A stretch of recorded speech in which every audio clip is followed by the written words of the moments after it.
Hi everyone. I wanted to discuss a different topic than true crime for a minute. Yesterday, I noticed that Miss Mensa's channel no longer had existed. It had been terminated, and I believe it said it violated YouTube's policy on hate speech.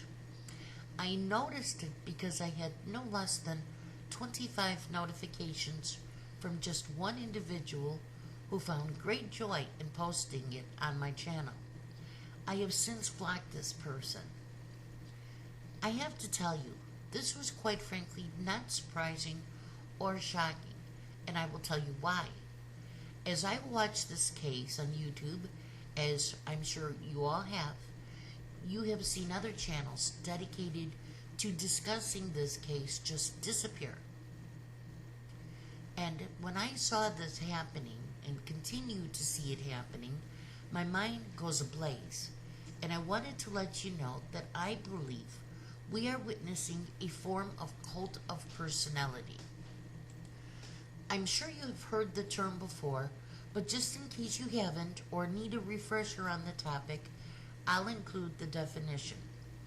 A cult of personality is not a cult per se, but instead it is when a regime or a political figure uses mass media for one to create the perfect image of a leader. Flattery and praise are at the forefront of this, and this is commonly seen in state parties or one-party states. Think Hitler, Mussolini, and Stalin. However, the term may be applied by analogy to refer to the adulation of individuals. These individuals don't want you thinking or discussing anything outside of the box. When they view you as an enemy or straying out of the lines, they will do their best to make you feel inferior. And when that doesn't work, they intensify their attacks.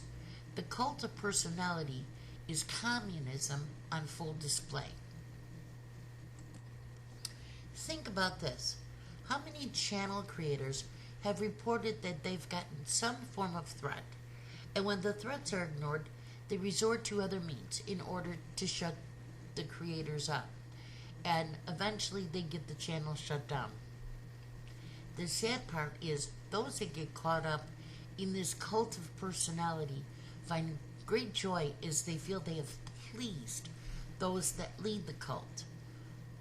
They often are not told or do not understand the ramifications of their actions to please those that lead the effort.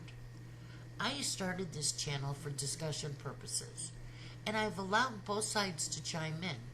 Oh sure, there's a few that I had to block only because they lacked the maturity to engage in adult conversation, thinking insults and attacking others was acceptable.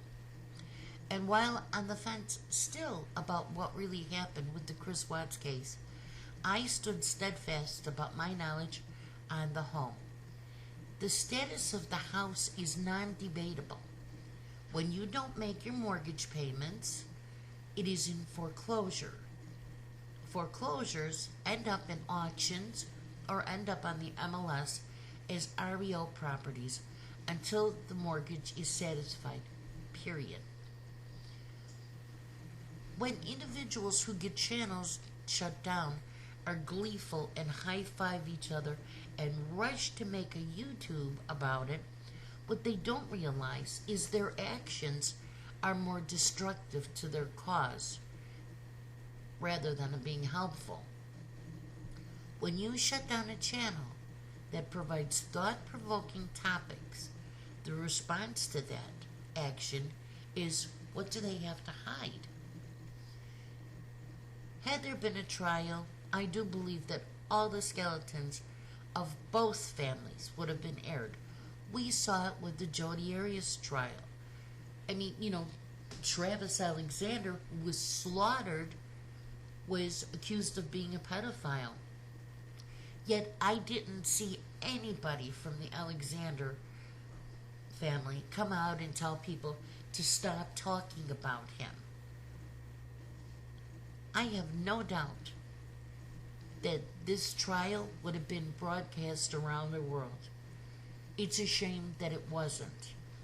Then we might have learned some uncomfortable truths.